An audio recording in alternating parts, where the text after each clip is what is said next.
आज के इस वीडियो में आप सभी लोगों के सामने एक ऐसी खतरनाक घटना की कहानी लेकर आया हूँ जिसकी वजह से एक पूरा का पूरा परिवार हिल गया था। देवांश नाम के लड़के के साथ ये घटना से कुछ साल पहले घटी थी। सीन ये था कि देवांश को अपने दोस्तों के साथ घूमना फिरना टाइम स्पेंड करना बहुत ज़्यादा पसंद था, लेकिन उतना ही ज़्यादा पढ़ाई करना भी पसंद था भाई। देवांश इस समय क्लास 8th में था और अपने दोस्तों के साथ एक नियम बना के रखा था। दोस्त वो जो कि उसके पड़ोस में ही रहते थे और बचपन से ही उसके साथ खेल कूद के बड़े हुए थे। तो इसने अपने दोस्तों के साथ ये नियम बना के रखा था कि भाई हम लोग घूमेंगे फिरेंगे खेलेंगे कूदेंगे, लेकिन सिर्फ और सिर्फ संडे को।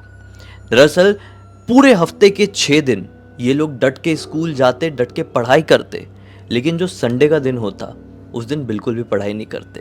जी हाँ, अब बच्चे हैं, थोड़ा बहुत टाइम तो खेलने कूदने के लिए चाहिए, और ये तो बहुत कम टाइम खेलने कूदने के लिए निकाल रहे थे, लेकिन चलो अच्छा है, सबकी अपनी अपनी चॉइस। छोटे बच्चे थे लेकिन समझदार थे, लेकिन उतने भी नहीं। क्यों नहीं, आगे समझ में आएगा। खैर, हर संडे की सुबह भी और शाम को भी ये लोग मॉर्निंग और इवनिंग वॉक के लिए ज़रूर जाया करते थे।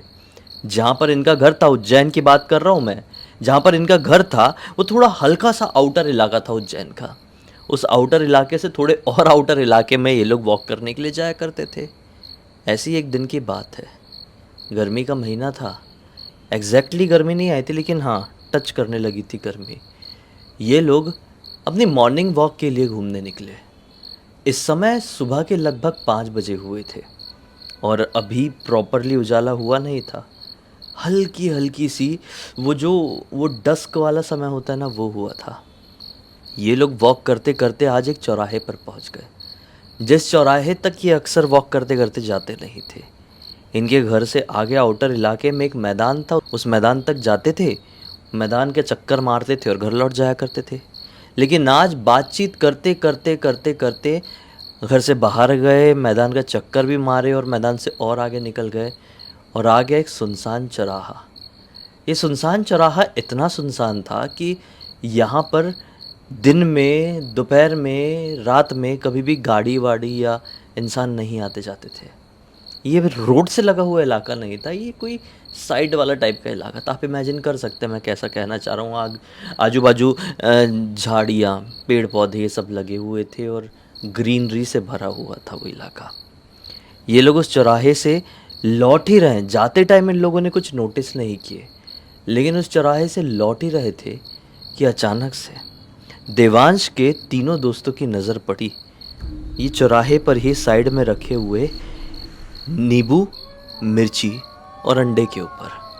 साइड में काले रंग की पोटली भी रखी हुई थी, उसके बाजू में आटे से बनाया हुआ एक पुतला। उस पुतले में सुइयां चुभी हुई हैं बहुत सारी। क्लियर देख के समझ में आ सकता है और सुन के भी समझ में आ रहा होगा कि वो क्या था। देवांश ने नहीं वो देखा था, वो दोस्त लोग देखते देखते रुक गए। देवांश भी रुका और ये देखने लगा कि ये क्या है भाई। दोस्त लोग बोलते जो भी है भाई, बड़ी कमाल की चीज़ है। देवांश को नहीं मालूम था कि ये क्या है क्या नहीं। दोस्तों को पता था क्योंकि वो प्रॉपर गांव से बिलोंग करते थे और ये एक बड़े शहर उज्जैन का लड़का था। तो ये पूछता है कि नहीं, इसको तुम लोग इतने ध्यान से क्यों देख रहे हो और इसमें क्या कमाल का है। दोस्त लोग बोलते हैं कि सब पता चलेगा, चल हम तेरे से शर्त लगाते हैं, तू बहुत डेयरिंग बाज बनता है ना, बहुत हिम्मत वाला बनता है ना, जा और वो जो चीज़ें रखी हुई है ना उनको लात मार के बिखेर दे। देवांश बोलता है इसमें कौन सी बड़ी बात हो गई, मैं हूँ डेयरिंग बाज, इसमें मुझे कोई प्रूफ करने की ज़रूरत नहीं है, लेकिन फिर भी तुम चाहते हो कि ये मैं गुड्डा जो कि आटे से बना हुआ है और अंडा और नींबू, इसको लात मार के यहाँ से बिखेर दूँ, तो कौन सी बड़ी बात है। जो जोश में गया और तुरंत जाके फट से लात मार दिया। आगे रखा हुआ तो जो अंडा ना, वो अंडा वहीं पे फूट गया और बाकी सारी चीज़ रोड में बिखर गई। वो जो पोटली थी काले रंग की, वो भी खुल गई। उस पोटली के अंदर कुछ बाल थे, राई यानी सरसों के दाने, और पता नहीं क्या इतना सा एक मांस का टुकड़ा जैसा था। देख के थोड़ा ऐसी वाली फीलिंग आई कि ये क्या था यार। ये जैसे उसने लात मारो, ये चीज़ ऐसे बिखरी ना, तो पीछे से एक दोस्त क्या बोलता है, अरे देवांश मजाक कर रहे थे यार, तूने सही में क्यों मार दिया अचानक से जाके। देवांश को ऐसा लगा कि अभी मैंने कर दिया, अभी इन लोगों को क्या हो गया? और वो क्या था यार, वो क्या पोटली खुली उसके अंदर से? मांस का टुकड़ा, बाल और राई, ये सब क्या था समझ में नहीं आया। वो पुतले के ऊपर भी उसकी लात लगी थी ना, तो पुतला जो था वो टूट गया था। उसको ध्यान से देखा देवांश ने, तो ऐसा लग रहा था कि उस पुतले के मतलब जहाँ से वो टूटा है, उस पर्टिकुलर पार्ट से लाल लाल सा कुछ बहने लगा है। खून जैसा दिख रहा था, लेकिन आटे के पुतले से खून तो नहीं आ सकता था। खैर, ये लोगों ने देवांश का हाथ पकड़े और इसको लेके घर की तरफ निकल गए। अब सब अपने अपने घर में। संडे का दिन था, छुट्टी का दिन था। देवांश आया और ब्रश करते करते सोचने लगा कि मैंने कुछ गलत कर दिया क्या? वो क्या था, जब मैंने उसको लात मारा तो ऐसी गंदी फीलिंग क्यों आई? पहले दोस्त लोग बोल रहे थे कि तू मार सकता है क्या, डरिंगबाज है तो। फिर मैंने मार दिया तो फिर ऐसा बोल रहे तो हम तो मजाक कर रहे थे। इतना बड़ा क्या मैटर था? उसने इग्नोर किया, ये सोचते सोचते इग्नोर किया। फिर अपना मुंह धोया और फिर अपने घर के छत में चले गया कि थोड़ा वहाँ पे बैठूंगा। पूरे दिन भर ये यही चीज़ सोचते रहा। अपने घर वालों में से किसी को भी ये बात नहीं बताया। दिन भर से मम्मी ने भी पूछने की कोशिश करी कि देवांश क्या हो गया, इतना क्या सोच रहा है, लेकिन ये बात घुमा देता। ऐसे करते करते ये वाला दिन बीत गया। आने वाले 1-2 दिन पूरी तरह से नॉर्मल से गए, लेकिन 3 दिन बाद अचानक से मम्मी सी क्या कहती है कि देख देवांश, आज कुछ भी हो जाए शाम के बाद घर से बाहर नहीं निकलना है। कुछ भी काम रहे, होमवर्क की कॉपी लेना हो या कोई नोट्स लेना हो, पहले ही तू कर लेना, अपने स्कूल से करके आना, शाम के टाइम मत करना। देवांश कहता है कि मम्मी क्यों, ऐसा क्यों कह रहे हैं, आज शाम को बाहर निकलने में क्या प्रॉब्लम है? मम्मी बताती बस ऐसे ही, आज एक बहुत बड़ी अमावस्या है, ऐसे योग की अमावस्या जो कि कई सालों में एक बार बनती है, और कहा जाता है कि आज जितनी भी बुरी शक्तियाँ होती हैं वो बहुत ज़्यादा एक्टिवेट हो जाती है। देवांश को सुनकर फिर से वो संडे की सुबह वाली चीज़ याद आई कि कैसे उसने उस चीज़ को लात मारा था। 3-4 दिन से वो चीज़ दिमाग से निकल गई थी। खैर, हाँ हूँ बोल के अपने स्कूल को निकल गया, अपना सारा काम स्कूल कंप्लीट करके ये घर लौटा। घर लौटा है ना, तो पता नहीं क्यों इसको बहुत ज़्यादा मन करने लगा। दोपहर का वक्त था, शाम का वक्त नहीं हुआ था, और शाम को मम्मी ने बाहर जाने से मना करी थी। दोपहर के वक्त पता नहीं इसको क्यों इतना मन करने लगा कि ये उस जगह पर जाए और उस जगह पर देखे कि वो क्या चीज़ थी, अभी वो किस स्थिति में है, क्योंकि वहाँ पे कोई आता जाता नहीं है, वहाँ पे कचरा भी फैला हुआ रहता है, लेकिन फिर भी वो जो चीज़ थी मेरे लात मारने से वहाँ पे फैल गई थी, वो वहाँ पे है कि नहीं है। ये सोचकर मम्मी से उसने कहा कि मम्मी मैं थोड़ी देर में अपने दोस्त के घर से आ रहा हूँ, चिंता मत करना, शाम से पहले लौट जाऊँगा। मम्मी ने बोली ठीक है। लड़का इतना समझदार तो था मम्मी के नज़र में। देवांश चले गया उस पर्टिकुलर जगह में, लेकिन जैसे उस चौराहे के पास पहुंचा तो क्या पाया कि वहाँ पे एक पेड़ के नीचे साइड में एक लड़का बैठा हुआ है, जो कि देवांश की ही उम्र का दिख रहा है। उसकी आंखों के नीचे इतने खतरनाक डार्क सर्कल्स है, जैसे कि मानो ना जाने कौन सी इसको इतनी टेंशन होगी। वो लड़का देवांश को देखकर ये कहता है कि भाई अच्छा हुआ तुम यहाँ पर आ गए। दरअसल ना मुझे बहुत डर लग रहा था, मुझे मेरा घर मिल नहीं रहा है, तुम मुझे मेरे घर तक पहुँचा दोगे क्या? देवांश बोलता है कि हाँ पहुँचा दूंगा। लड़के ने उसको बताया कि यहाँ से मेरा घर है। देवांश ने बोला कि ठीक है चलो छोड़ देता हूँ। उन चीज़ों को भी देखने की कोशिश किया देवांश ने, कहीं बिखरी है क्या, पड़ी है क्या, लेकिन वो चीज़ें उसको दिखाई नहीं थी। वो लड़के को अपने साथ लेकर उसके कहे हुए एड्रेस तक पहुँच गया, लेकिन एग्जैक्टली उस पॉइंट से पहले, मतलब वो जो लड़का था जो देवांश को मिलता उस जगह पे, उसने जो एड्रेस बताया था उस जगह पर पहुँचने से ठीक पहले एक शमशान घाट पड़ता था। उस शमशान घाट के सामने पहुंच के वो लड़का बोलता है कि ठीक है भाई अब मैं चले जाऊंगा, मुझे मेरा घर याद आ गया। फिर देवांश लौट गया। फिर पता नहीं क्यों आज रात में भी सपने में देवांश को वही लड़का नज़र आया। देवांश देख रहा है कि वो लड़का बहुत दुख में है और उसी पेड़ के नीचे बैठ के रो रहा है, और सपने में देवांश को ये बोल रहा है कि भाई तुमने मुझे मेरे घर तक पहुंचा दिया, तुम्हारा बहुत बहुत शुक्रिया, लेकिन मुझे तुम्हारी और मदद की ज़रूरत है, तुम मुझसे ज़रूर आज भी मिलना। देवांश जब जागा तो पाया कि सुबह हो चुकी है, और ये सुबह का सपना था। स्कूल जाने का भी समय नहीं हुआ था। देवांश खुद को रोक नहीं पाया और फिर से उस चौराहे में पहुंच गया। उस चौराहे में पहुंचा तो फिर से वो लड़का उस पेड़ के नीचे बैठा हुआ था।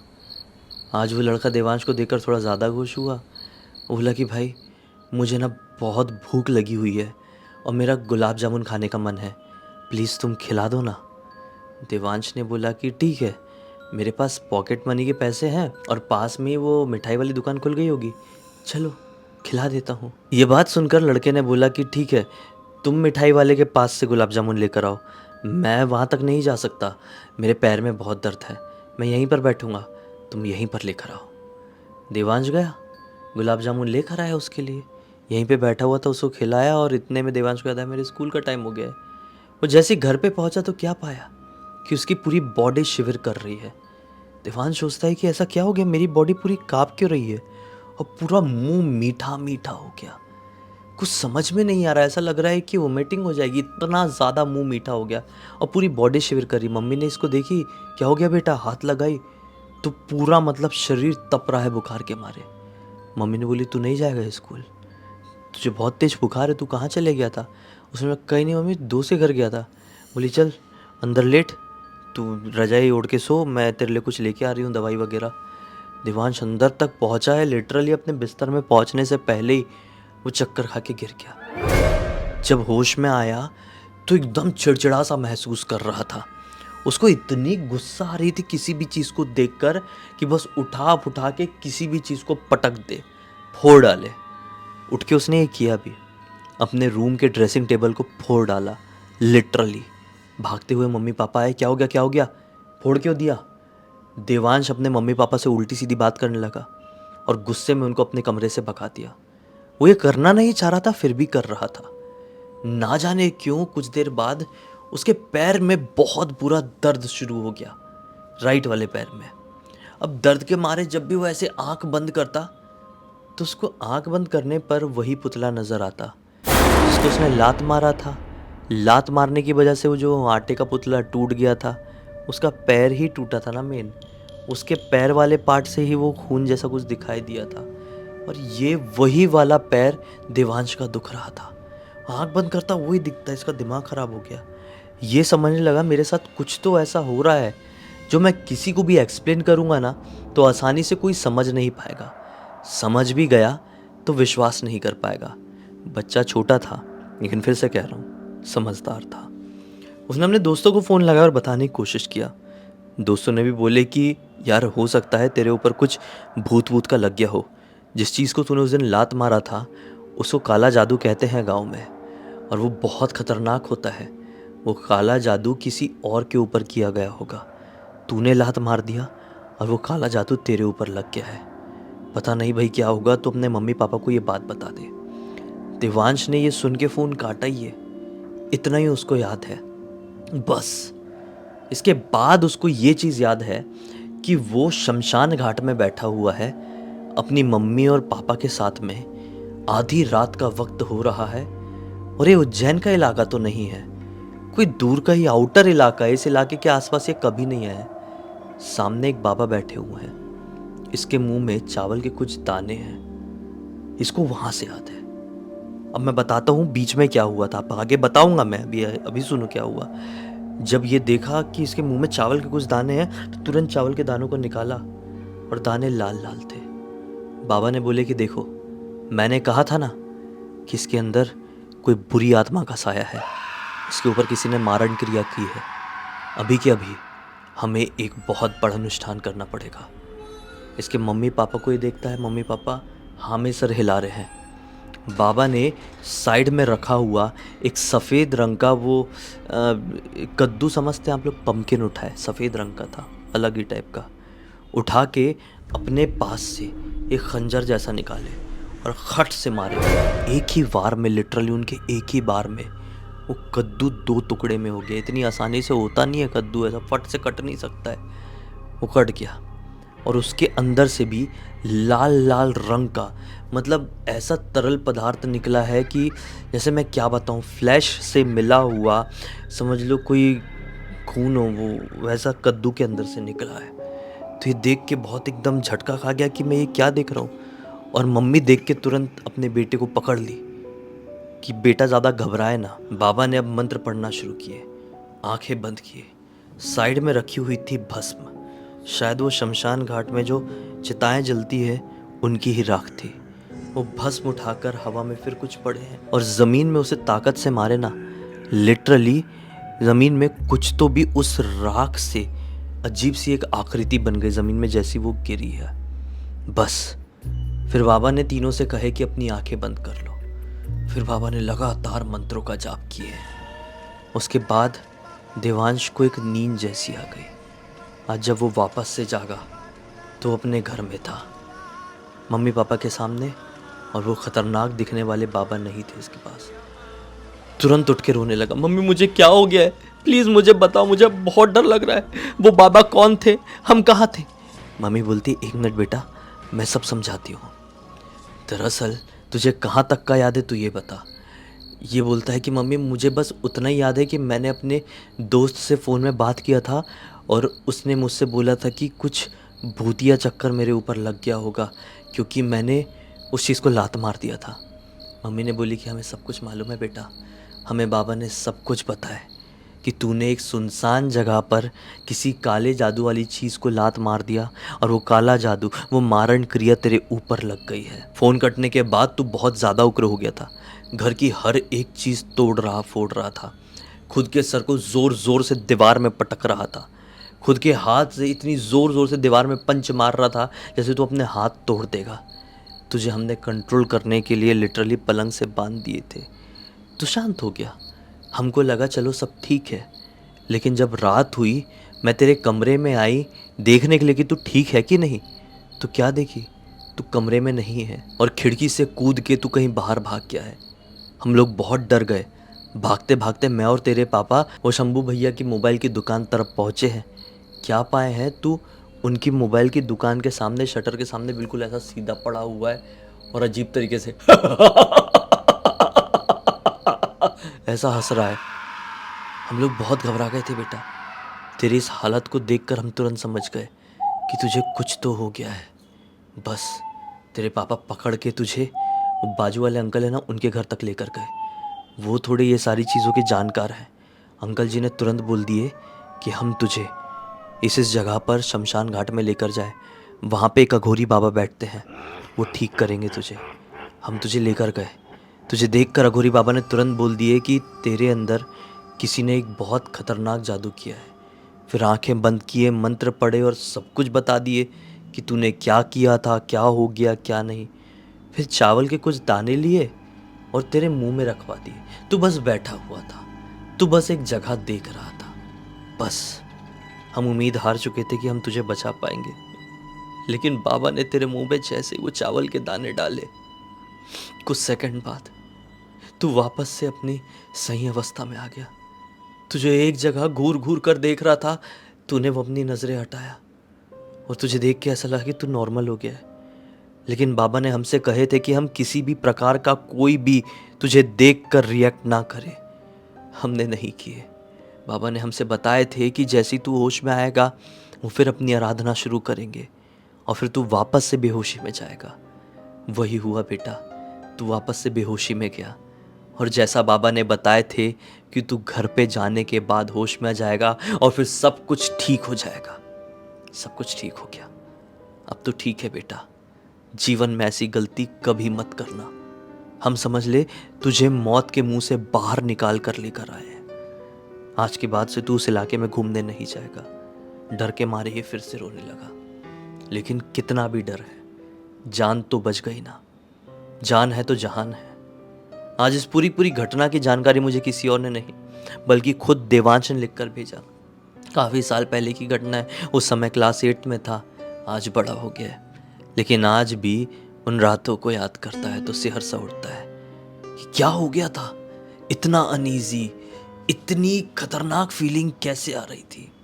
और जो मम्मी ने बताई वो तो उन फीलिंग से भी कई गुना ज़्यादा डरावना था। खैर, मेरा यही कहना है कि आप कितने भी बड़े डेरिंग बाज बन जाओ, ऐसी हरकत, ऐसी गलती ज़िंदगी में मत करना।